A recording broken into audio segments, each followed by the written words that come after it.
Schools across the island have been open to face-to-face learning since the start of the year. Yet, despite efforts by the Education Ministry, schools and municipal representatives, thousands of children are still missing classes. Acting principal for Yallis Primary School, Ainsley Mackenzie, is one of several school administrators who are hitting the streets to ensure no child is left behind. We have gotten some positive responses from some citizens from the community, and we are going to be coming to those persons who are not coming to us. We need the parents to come out. We're not seeing them at PTA. We're not seeing them when we invite them at school. We are not seeing a number of students from COVID. So we are really trying our best to get in touch with these parents and these students.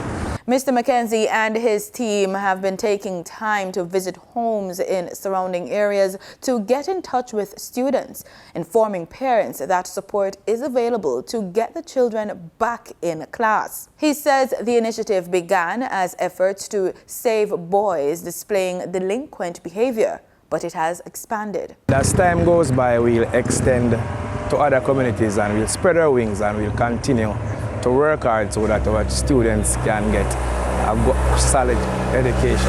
Anne-Marie Kelly lives in the Hampstead area. She thinks it's a good move. And coming out to speak to the parents, I think it's a good idea to see what is the problem, why the children not coming out, why parents not coming to parent-teacher meeting and stuff. Because we know education is good for the children. And if they are not going to school, they cannot be educated. Because, you know, most of the parents, some of them got to have things hard.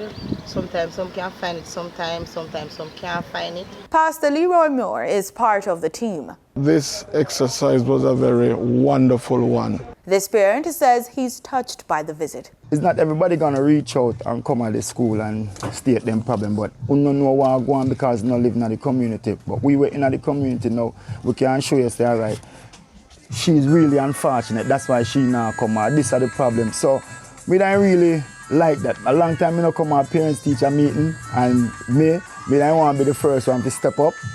You get what I said, so we can work with the school and we can get this done.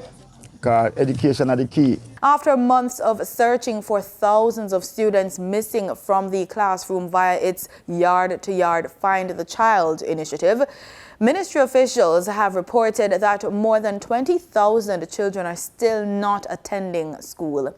Face-to-face classes was suspended in 2020 due to the contagious coronavirus pandemic. The Education Ministry had instituted online classes, but even then, some students could not attend.